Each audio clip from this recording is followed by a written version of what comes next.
Shabbat Shalom Legulam. Vamos abrir o texto sagrado, Parashá Hashavua, Parashá da semana, Ve'et Hanan, e clamei ao Eterno.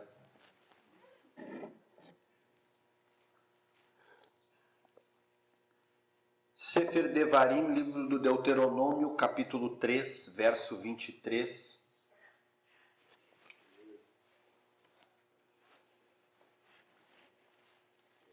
A Parashá compreende do capítulo 3, Passuque 23, ao capítulo 7, verso 11. Esta é a Parashá Ve'et Hanan.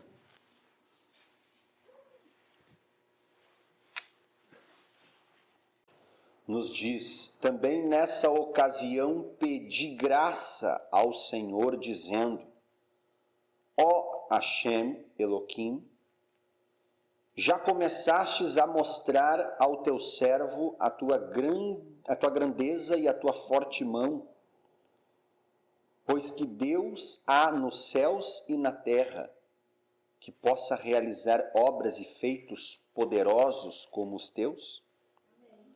Rogo-te que me deixes passar para que veja esta boa terra, que está do outro lado do Jordão, essa boa região montanhosa e o Líbano.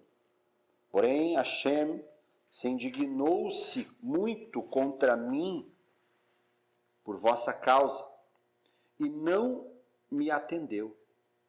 Pelo contrário, me disse: basta, não me fales mais a esse respeito. Sobe ao cume do Pisga, levanta os olhos para o ocidente, e para o norte, e para o sul, e para o oriente. E vê com os teus próprios olhos, porque não atravessará este Jordão. De lá, ou melhor, dá ordens a Yehoshua, que encoraja-o e fortalece-o, pois é ele quem passará à frente deste povo e o fará possuir a terra, que tu apenas verás. Assim ficamos no vale de fronte de Bet-peor. Valeu, Hashem. Até aqui. O nome da mensagem da Parashá da semana é Ve'et Hanan. Ve'et Hanan porque a primeira palavra significativa. Ve'et Hanan, e pedi ao Eterno. Só que esta palavra Ve'et Hanan, que aparece ali, né, quando Hashem pede essa graça, pede esse favor ao Eterno, essa palavra Ve'et Hanan quer dizer pedir, mas pedir um favor imerecido. A palavra Ve'et Hanan vem da palavra Hinun, que quer dizer favor imerecido. Isso me chama a atenção porque Moshe Rabbeinu é um profeta de peso. E se tem alguém dentro das Escrituras que poderia falar ao Eterno por meio de seus próprios méritos, se teve alguém que poderia invocar os seus méritos na presença de Hashem, seria Moshe Rabbeinu.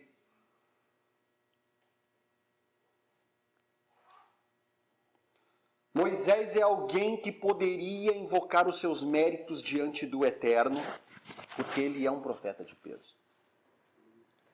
Mas eu vejo aqui que mesmo ele sendo um profeta de peso e ação, ele não invocou os seus méritos. Ele pediu pela graça de Hashem. Sabe por quê? Porque a salvação é pela graça de Deus.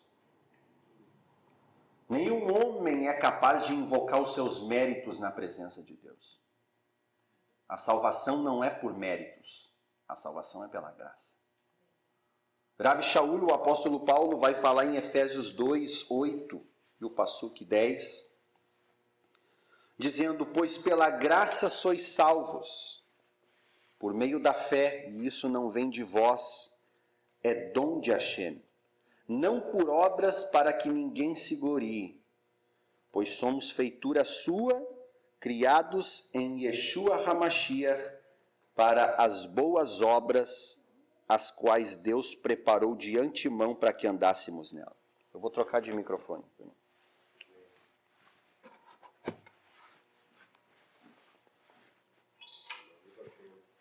Isso. Esse verso que Rabi Shaul vai falar é um verso polêmico. Porque muitos defendem que a salvação é pela fé e não estão errados, mas usam esse versículo para abolir os mandamentos do Eterno. Se Moshe Rabbeinu não pode, diante de Hashem, invocar os seus méritos por ser ele um homem de peso e um homem que tem mais maaseitovim, mais boas obras, um homem que mais cumpriu o mandamento do Eterno, e mesmo assim, diante do Eterno, não pôde invocar esses méritos, mas clamou ali, rinun, pela graça, um favor imerecido. Logo nós vemos que os méritos diante de Deus para a salvação não influem em nada. Salvação é pela graça. Então, muitas pessoas pegam esse verso de Rabi Shaul e vai dizer o seguinte: porque a salvação é pela fé, não é pelo meio de obras, Rabino. Sim, é verdade, ninguém pode invocar os seus méritos diante de Deus. Por isso que a salvação não é por obras. Mas quando nós analisamos com cuidado a palavra fé, no contexto original é emuná. E fé, emuná, a palavra emuná, ela vem da palavra amon, que quer dizer arquiteto. Esta palavra vai aparecer em Mishlei, Provérbios 8, 22, falando acerca da Torá. Já existia antes do mundo ser criado, e ela vai dizer: eu fui o seu arquiteto. Antes da terra ser criada, eu estava com Deus, estava com Ele quando Ele lançou os fundamentos da terra, e fui o seu arquiteto. A palavra arquiteto é amon. E a palavra emuná, ela vem desta palavra amon, arquiteto, que é um dos nomes da Torá. Porque a verdadeira fé, e é essa fé que Shaul está falando aqui, não é a fé abstrata, que a gente diz que tem fé, eu creio, mas como que eu provo que eu tenho essa fé? Só da boca para fora? Yaakov Hatzadik vai dizer: se um homem tem fé, mas não tem obras, por acaso pode essa fé salvá-lo? Então ele vai dizer: mostra-me a sua fé sem obras, que por meio das minhas obras eu te mostrarei a minha fé. Então a fé, ela possui um fruto, ela possui um resultado.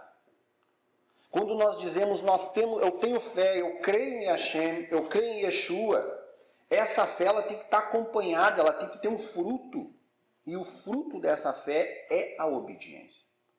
E o que Shaul está dizendo aqui é que ninguém pode invocar os seus méritos, dizer: Hashem, eu guardei os mandamentos, o Senhor precisa me salvar. Só que nós somos falhos e no decorrer da caminhada nós cometemos muitos erros, muitas caneladas. E Hashem não vai aceitar méritos, porque Ele também vai dizer: você foi uma pessoa obediente, mas você falhou. Então ninguém pode ser salvo por meio de obras, por meio de méritos, somente pela fé. Mas por outro lado, essa fé, ela produz um fruto, uma obediência, mesmo que falhe. Mesmo que a pessoa que professa ter essa fé seja falha, ela cometa esse erro. Mas ela vai se esforçar e pelo menos vai ter o desejo de cumprir o mandamento do Eterno. E o interessante é que Shaul vai dizer: pela graça sois salvos por meio da emuná, fé. Emuná que está o quê? Fundamentada, arquitetada na Torá. Amon, o arquiteto. E isso não vem de vós, é dom de Hashem, não de obras para que ninguém se glorie. Mas olha só o que ele vai dizer agora. Pois somos feitura sua, criados em Yeshua HaMashiach, para as boas obras, as quais Deus preparou de antemão para que andássemos nela. Então veja que ninguém é salvo por obra, mas a pessoa que é salva por Deus e que professa essa fé, ela tem que andar nos caminhos da Torá, das boas obras, as quais Deus preparou de antemão para que andássemos nela. Então a fé, a emuná, ela produz um fruto. Mas o que eu chamo a atenção aqui é que, mesmo cheio de mérito, Moshe não clamou, não invocou os seus méritos.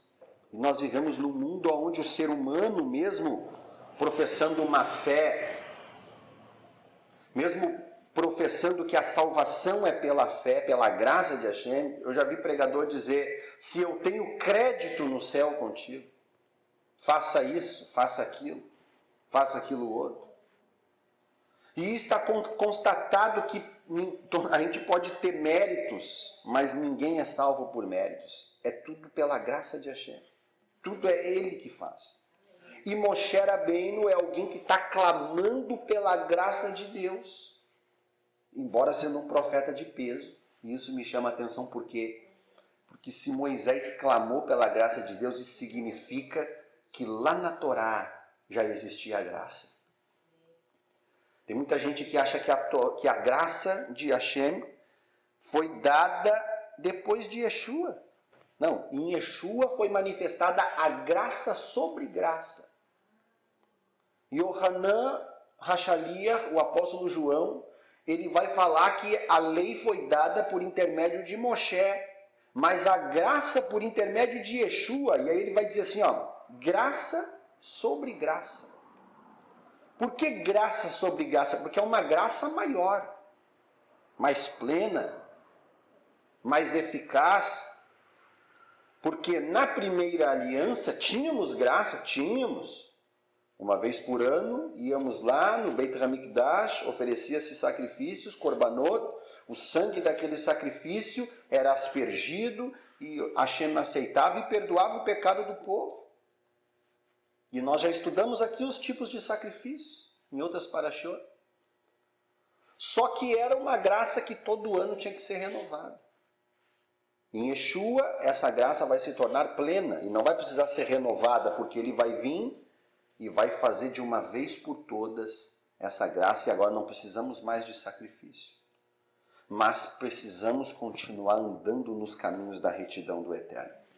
Mas nós vemos aqui uma fagulha da graça de Hashem, que Hashem já manifestava a graça na Torá. Ou seja, essa graça manifesta em Yeshua, a Torá profetizou sobre isso.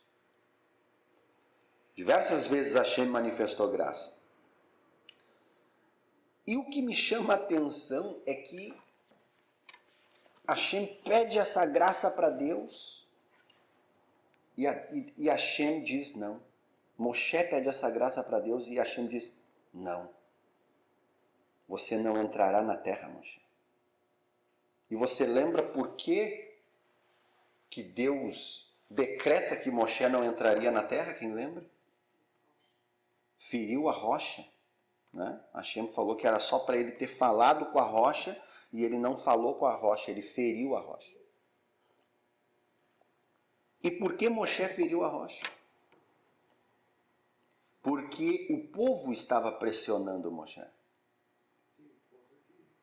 E isso me chama a atenção porque Moshe feriu a rocha quando, num momento de pressão psicológica, Moshe deixou as suas emoções falar mais alto.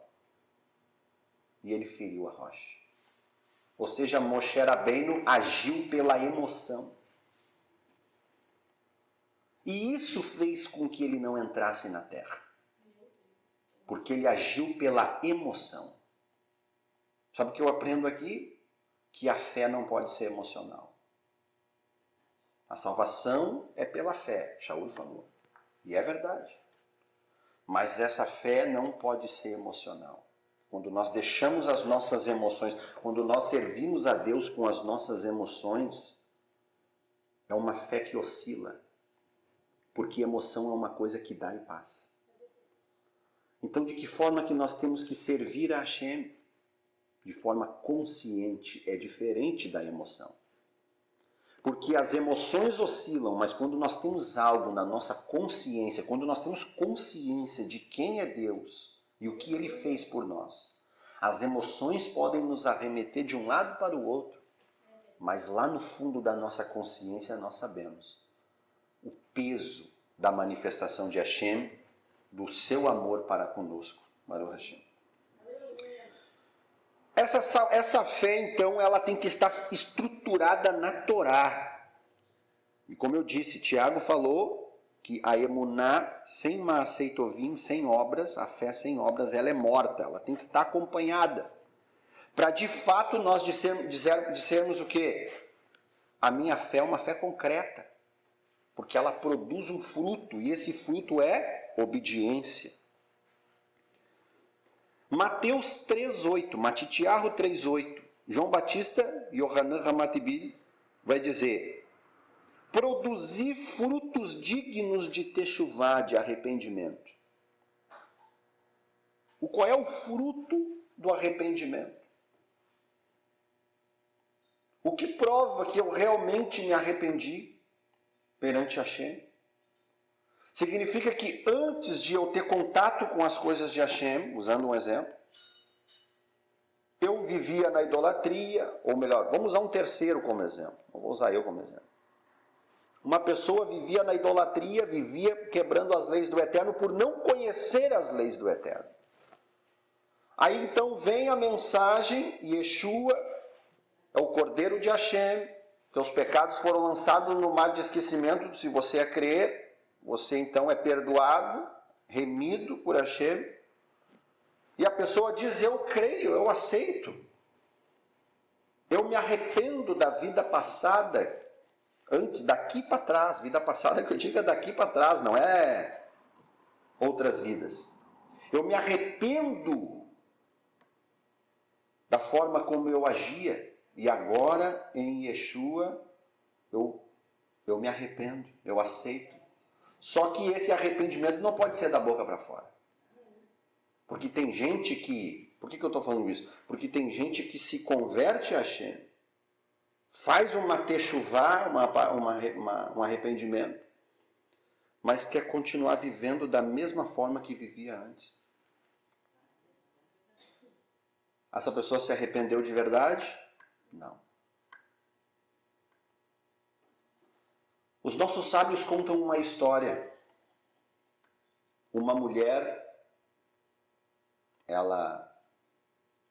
uma mulher muito pobre, muito bonita, era casada com um homem também muito pobre, era uma família pobre. E tinha também na cidade um homem muito rico. E este homem, quando botou os olhos naquela mulher linda, ele queimou de desejo. E ele chegou nela e disse, eu preciso me relacionar com você. Ela falou, não posso, sou uma mulher casada. Ele foi embora, foi para casa, e conta os nossos sábios que ele acabou ficando doente por causa da mulher. Queimava de desejo por causa da mulher. Acabou ficando doente. Ficou acamado, quase morrendo. Ele era um homem solteiro. E por causa das dívidas, o marido desta mulher, dessa família pobre, acabou sendo preso. Um homem bom.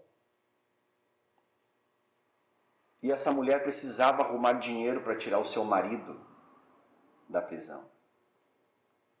Então o seu marido falou para ela na prisão, vai lá naquele homem rico, pede dinheiro para ele, para me tirar deste lugar. Ela falou para o seu marido, você sabe que ele é doente e queima de desejo por mim? Como você pode me botar na boca do leão? Ele falou, mas você quer que eu morra? Porque se eu acabar ficando aqui, quem vai ficar doente, quem vai morrer sou eu. Então ela pegou e falou o seguinte, eu vou. Pegou e foi. Chegou lá na casa do homem rico, o homem estava na cama. Quando os seus empregados falaram, fulana de tal está aqui. Ele já rapidamente mandou ela entrar, dispensou os seus funcionários. E ela disse, eu vim aqui te pedir dinheiro para tirar o meu marido da prisão. E ele falou para ela, muito bem, eu te dou o dinheiro que você quiser. Mas você sabe, você vai me dar o que eu quero? Então ela disse para ele assim, você sabe que eu sou uma mulher casada. E que nós não deveríamos fazer isso. Mas eu estou nas tuas mãos. Você sabe que isso é errado. Mas que Hashem tenha misericórdia da tua vida. E ali ela começou a falar do Eterno para ele. E ao mesmo tempo começou a pregar para aquele homem dizendo, você precisa se arrepender, você precisa voltar para os caminhos de Hashem, porque essa vida que você está levando não vai te levar a lugar nenhum. Você pode até ter um momento de prazer comigo, mas Hashem vai te julgar naquele dia e você vai sofrer pela eternidade por ter cometido esse erro.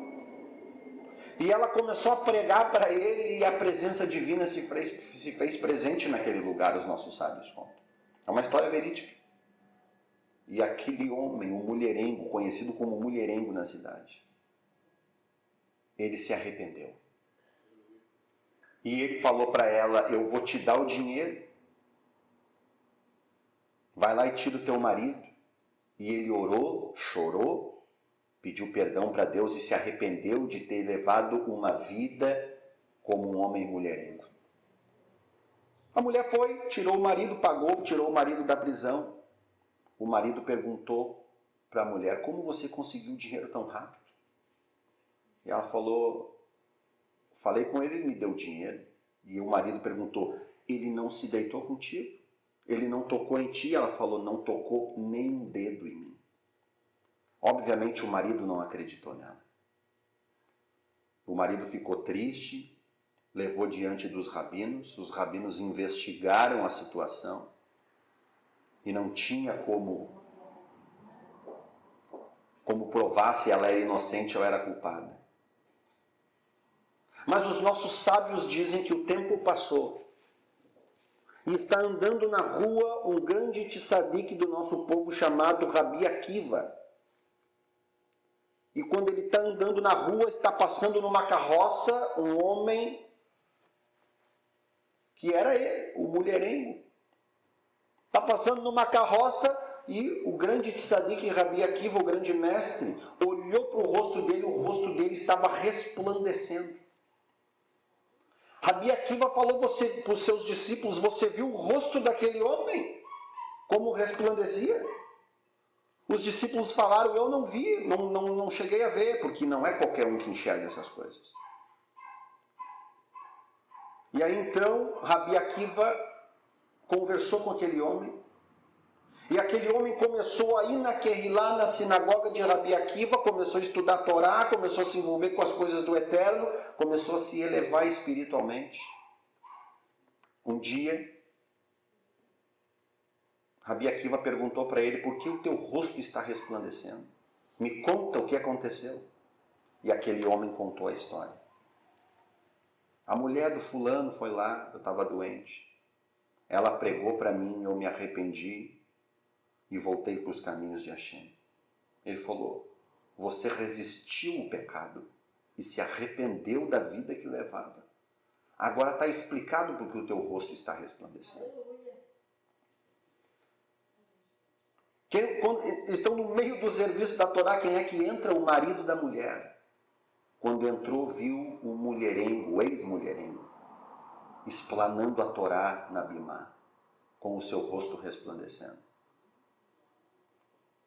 E ele perguntou para o Rabino Akiva, e o Rabi Akiva contou para ele toda a história. Ele chegou em casa e disse para a mulher, és mais justa do que eu, porque não só não cometeu o pecado, mas fez um homem se arrepender da vida que levava e fazer techuvá. Qual é a moral da história, queridos Haverim? É que quando nós nos arrependemos e quando nós dizemos não para o pecado, o nosso rosto resplandece no mundo espiritual. Porque o verdadeiro arrependimento é não cometer mais os erros que nós cometíamos antes. Por isso que Yohanan Ramatibili vai dizer, produzam frutos dignos de arrependimento. E qual é o fruto digno de arrependimento? É exatamente mudar as suas ações. Praticar as boas obras da Torá. Quando uma pessoa se arrepende é porque ela tem fé que Deus pode o justificar. E ao mesmo tempo, não praticar mais aquilo que praticava. E é essa fé que salva. É a fé que vem acompanhada de obras, de fruto. Porque a fé sem obra é morta. Rav Shaul, o apóstolo Paulo, vai dizer em Romanos 2, verso 13, pois os que ouvem a Torá não são justos diante de Deus, mas os que praticam a Torá hão de ser justificados. Ninguém será justificado por meio de obras. Como que ele diz agora aqui? Que aqueles que praticam a Torá hão de ser justificados. Porque essa prática da Torá que ele está se referindo aqui, que justifica o homem, é a prática, é o fruto do arrependimento. É a prática oriunda da emuná, da fé em Yeshua. Porque se cremos que Yeshua morreu por nós, nos trouxe Geulah, redenção, capará, expiação de pecados, e continuamos negligenciando os mandamentos do Eterno, logo nós fazemos o quê? Cuspimos na cruz do Mashiach. E as Escrituras vão dizer que aquele que vive deliberadamente pecando, o que é deliberadamente pecando? É aquele que vive uma vida na prática do pecado. E o que é o pecado? Segundo o apóstolo Yohanan João vai dizer, o pecado é a transgressão da lei. Quando nós transgredimos a lei, nós estamos pecando.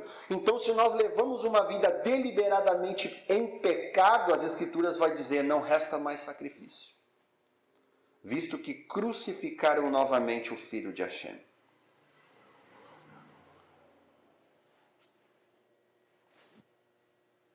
As Escrituras vão nos dizer, de modo testifico, Rav Shaul, que todo homem que se deixa circuncidar, que está obrigado a guardar toda a lei, separado estais do Mashiach.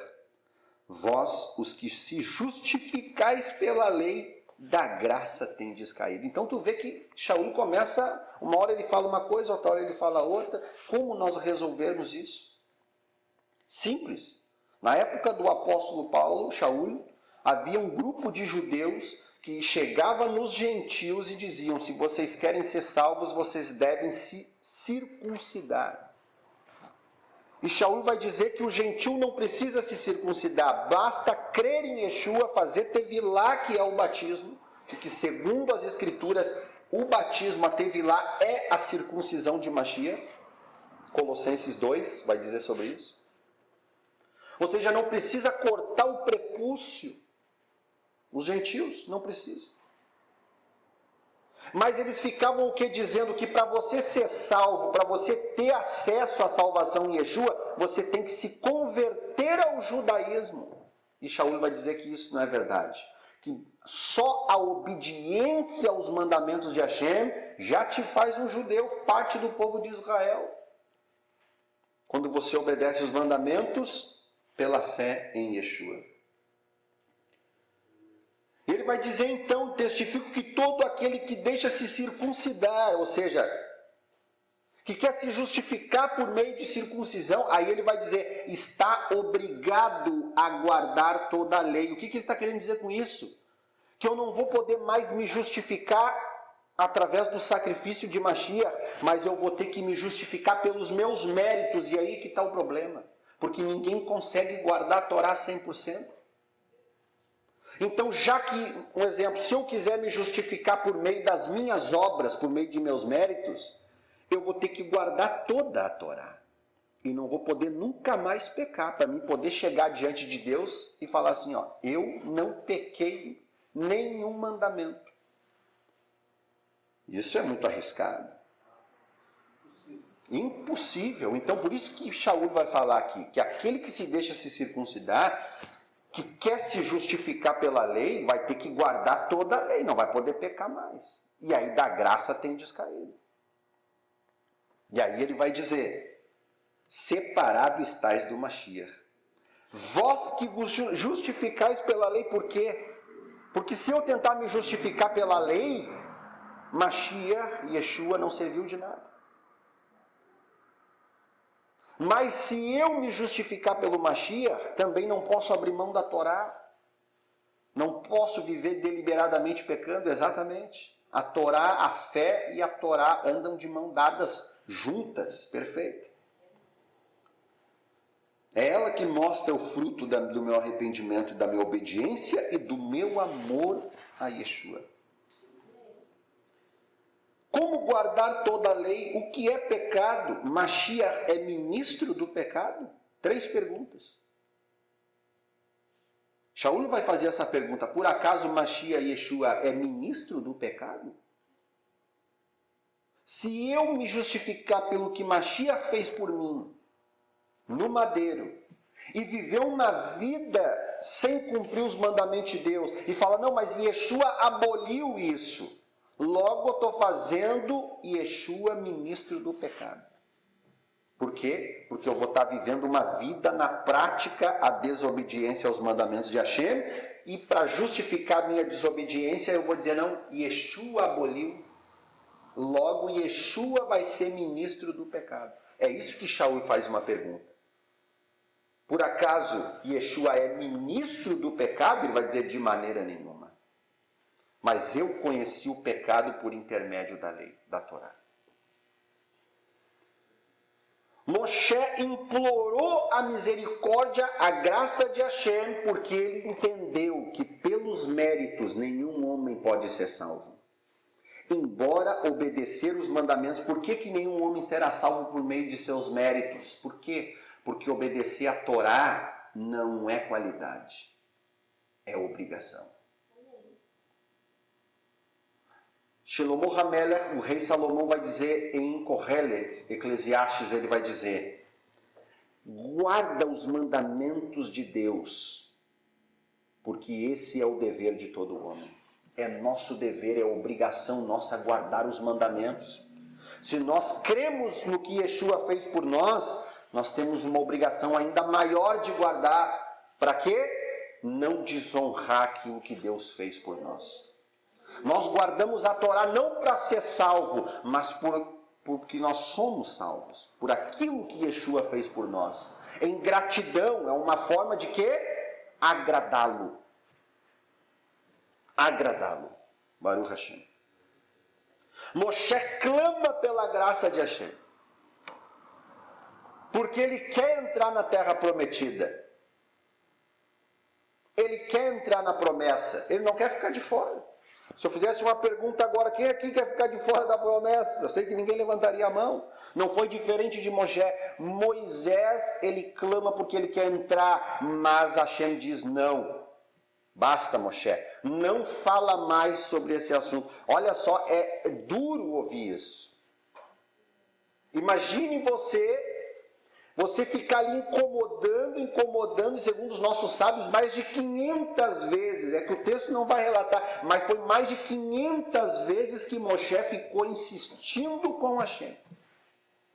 Porque ele quer, de algum jeito, alcançar esse favor imerecido do Eterno. E o Eterno vai dizer para ele não. E o Eterno não só diz não, mas o Eterno diz assim, ó, basta, não toca mais nesse assunto comigo. Isso é duro de ouvir. Já pensou? Quando uma pessoa diz para nós, ó, não fala mais comigo nesse assunto, isso já dói. Imagine Deus falando, não fala mais comigo nesse assunto. É não, Moisés, para de insistir. Imagina. E a pergunta é, como nós lidamos quando Deus diz não para nós? Por que eu falo isso? Porque hoje em dia Muitas pessoas, eu posso dizer que é a maioria, acham que Deus ele é um serviçal da igreja, do povo daquele lá. Que Hashem é o gênio da lâmpada, tudo que eu peço ele me dá, porque ele me ama. As pessoas acham que Deus, ele é o nosso garçom. No momento que eu acreditar que tudo que eu peço para Deus ele me dá, então já não é ele que é o Senhor sou eu, e ele que me serve. E eu falo isso porque muitas vezes Deus diz não para nós. E nós agimos como quem? Como pessoas mimadas. Achando que Deus tem a obrigação de cumprir os nossos caprichos, de cumprir os nossos desejos pessoais. Não. Ele só vai dar se aquilo estiver vinculado ao seu propósito. Moshe Rabbeinu ouviu um não bem grande de Deus. Por quê? Deixou suas emoções atrapalhar. Feriu a rocha, na pressão psicológica, agiu por emoção. E quando nós agimos por emoção, sabe o que isso pode resultar? Na frustração dos propósitos divinos na nossa vida.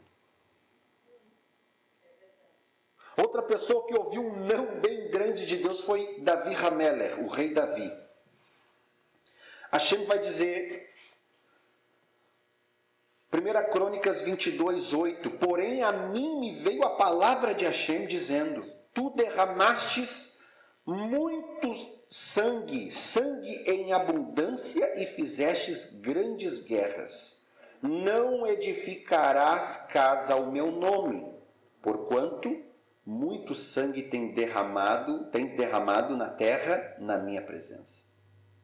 Davi tinha um propósito, um sonho. O sonho de Davi era construir uma casa para Hashem.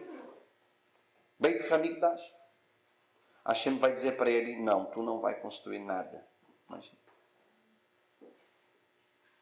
Quem vai construir é teu filho, Shlomo. Você não vai construir. Como nós lidamos quando Deus diz não para nós? Grandes heróis receberam não de Deus. Mateus 26:42, o próprio Yeshua ouviu um não do Pai. Quando Mashiach, naquele momento de aflição, de agonia, no Getsemane, conhecido como Getsemane, ele, num momento de agonia, e as Escrituras vão dizer que a agonia era tão grande, que ele transpirava gotas de sangue. E ele pede para Hashem, se possível for, afasta de mim esse cálice. Hashem afastou o cálice dele? Não. Então Hashem disse um não bem grande para ele. É impossível afastar esse cálice, em outras palavras. Vai ter que ir até o final. Não. Por que eu estou falando isso? Porque muitas vezes o não de Deus está vinculado ao propósito de Deus.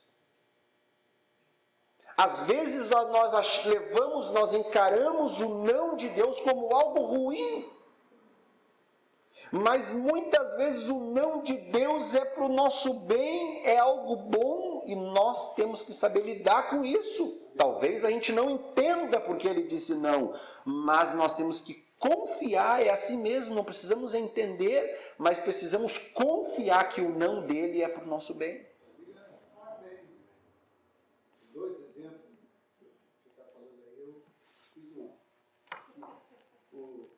das duas pessoas que eu achei da maior exemplo, ó, se com esses eu tive essa atitude, Moisés e Yeshua. Os demais, veja, vou ter que... Se Moshe Rabbeinu era alguém que tinha mérito, pediu um favor imerecido para Hashem, Hashem disse não. Nós podemos falar de Yeshua, alguém tinha mais mérito que Yeshua, que nunca pecou. Pediu um favor para Hashem, Hashem falou não. Quem somos nós para querer questionar o não de Deus na nossa vida? Mas como disse, Nós temos que entender que o não de Deus muitas vezes é para o nosso bem. Muitas vezes não, sempre será para o nosso bem. E Shaul vai dizer que todas as coisas cooperam para o bem daqueles que amam a Hashem, que são chamados segundo o seu propósito. E quando ele diz que todas as coisas cooperam para o bem daqueles que amam a Deus, é todas as coisas, inclusive as coisas ruins. Inclusive os nãos de Deus. Nós temos que confiar em Hashem. Estaria Hashem cometendo uma injustiça com Moshe? Não. Provavelmente, Hashem tinha algo melhor para Moshe. Mas fez isso para nos dar o exemplo. Por quê? Porque Moshe é alguém que tem mérito. Moshe é alguém de peso, mas mesmo assim não entrou na terra prometida. Teve gente ali no meio do povo que tinha muito mais pecado que Moshe. E entrou na promessa. Por que Moshe foi privado de entrar na promessa? Se tem gente ali que tinha muito mais pecado que Moshe e entrou, por que Moshe não pôde entrar? Sabe por quê? Porque Moshe não é qualquer um. Moshe é o líder. Moshe é o mestre. Moshe é o professor. E ao que muito é dado, muito também será cobrado. Uma coisa é o povo, alguém comum do povo cometer pecado. Outra coisa é Moshe cometer o pecado. De quem é que vai ter mais cobrança? Moshe. Tu é mestre, Moshe? Como tu faz uma coisa dessa? Isso nos arremete, nos faz pensar que se Moshe não foi poupado, e Yeshua não foi poupado, as Escrituras vão dizer, aquele que não poupou o seu próprio filho. Quem somos nós para questionar a ação de Deus na nossa vida? Baruch Hashem. Moshe agiu pela emoção, feriu a rocha e isso atrapalhou o propósito divino em sua vida. Muitas vezes as nossas emoções atrapalham o propósito divino na nossa vida, porque agimos pela emoção.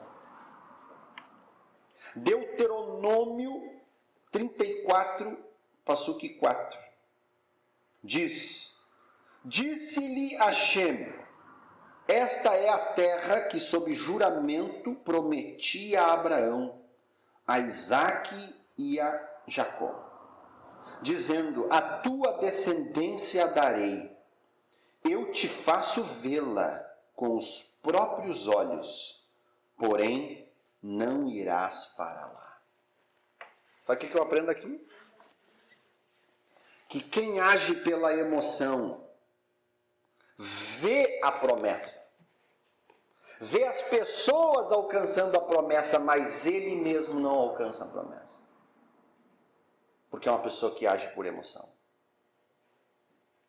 Quem age pela emoção vê as pessoas ser abençoadas ao seu redor e ele mesmo não é abençoado.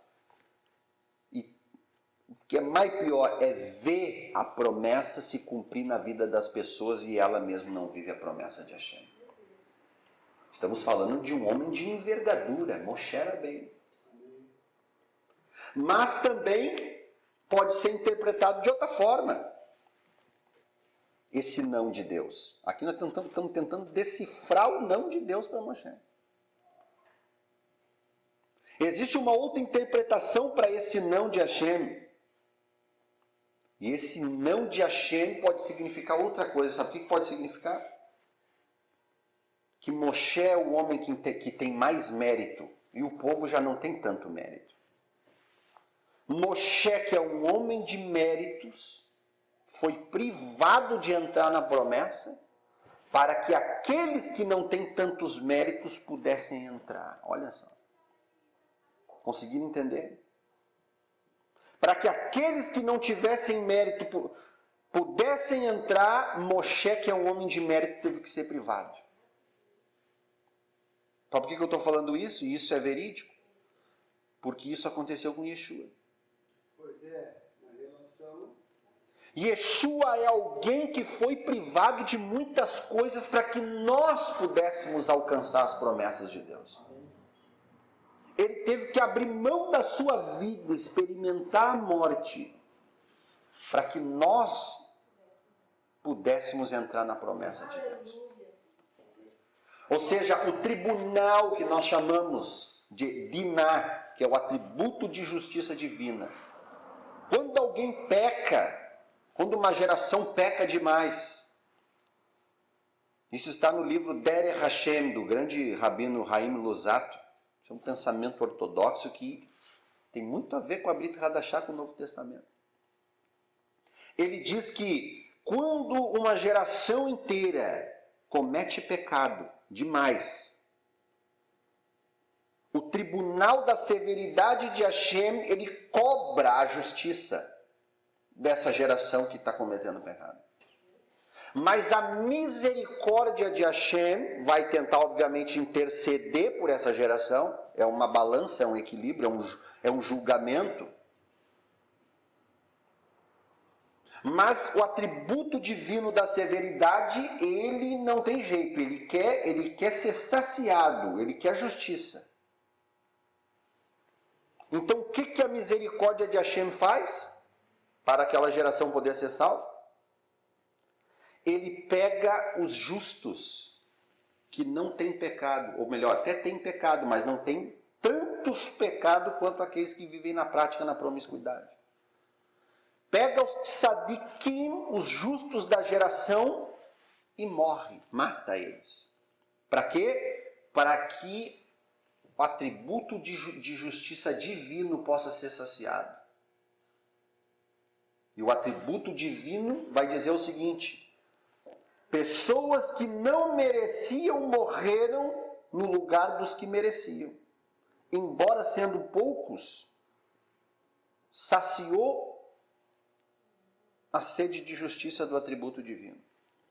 Isso acontece ao longo das gerações. Os nossos sábios vão dizer que aquele castigo que Hashem dá sobre o profeta Ezequiel se trata exatamente disso. Hashem faz ele ficar 300 e poucos dias deitado sobre um lado e depois mais tantos dias deitado sobre o outro lado, ele é um castigo. Capítulo 4 de Ezequiel. Qual é a explicação daquilo ali? Ele era o justo da geração. E ele precisava sofrer para expiar os pecados daquela geração. Os nossos sábios vão dizer que Jó era um tzadik dos gentios. Por isso que ele sofreu o que sofreu, para expiar os pecados da geração dele, dos gentios. E isso tem a ver com o que Yeshua fez por nós. Então veja, os tzadik, eles sofriam, eram privados de muitas coisas, para que os outros possam ser alcançados pela misericórdia de Deus. As Escrituras estão cheias disso. E é fundamentado nesse conceito que Yeshayahu Hanavi vai escrever Isaías 53, falando acerca do sofrimento do Mashiach.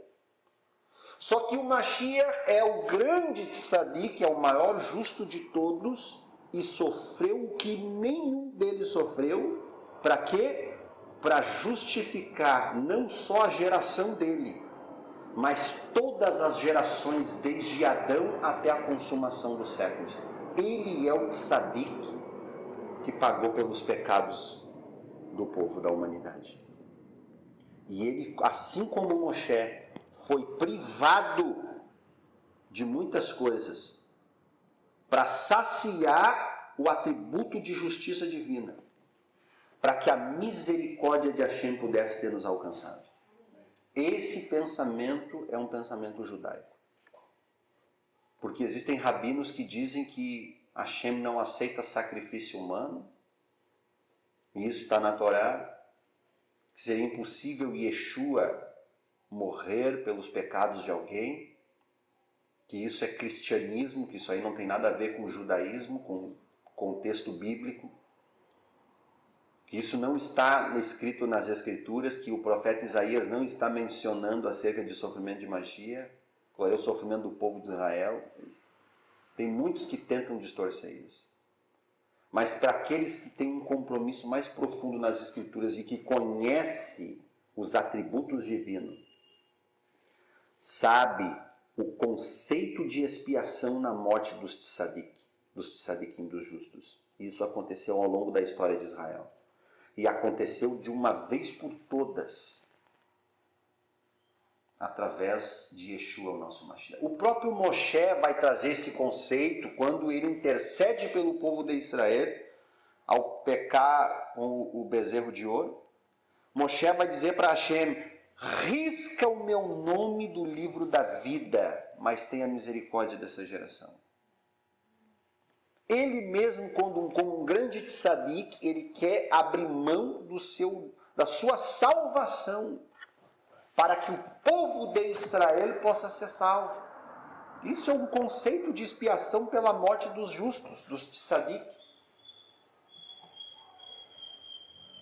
Risca o meu nome do livro da vida. E quem mais vai falar isso? Rabi Shaul, o apóstolo Paulo. Ele vai dizer: por amor aos meus compatriotas, eu abriria a mão da minha própria salvação, por amor aos meus compatriotas. Moshe Rabbeinu é a sombra de Mashiach. É alguém que foi privado de entrar na terra para que a nação inteira pudesse entrar na promessa. Da mesma forma, Mashiach foi privado, ouviu um não de Deus, vai ser moído, e as Escrituras vão dizer: foi do agrado de Hashem moê-lo. Para quê? Para que os nossos pecados fossem expiados. E Mashiach aceitou o não de Hashem, mesmo sabendo que isso resultaria em algo que fosse lhe gerar muito prejuízo ao seu corpo. Abriu mão, ele rejeitou as suas próprias vontades, por isso que as Escrituras vão dizer que ele, embora subsistindo em forma de Deus, não teve por usurpação querer ser igual a Deus, mas assumindo-se o quê? Se esvaziou de si mesmo e assumiu a forma de servo. E foi obediente até a morte e morte de cruz. Que nós também venhamos saber lidar com os não de Deus na nossa vida. Assim como Davi, que sonhava em construir, em fazer algo grandioso para Deus, mas Deus falou: não, Davi, tu não pode fazer. Moshe Rabbeinu clamou pelo favor imerecido, Hashem falou: não, tu não entrarás. Dois caminhos: ou porque agiu pela emoção, ou porque foi privado mesmo para que os outros pudessem entrar.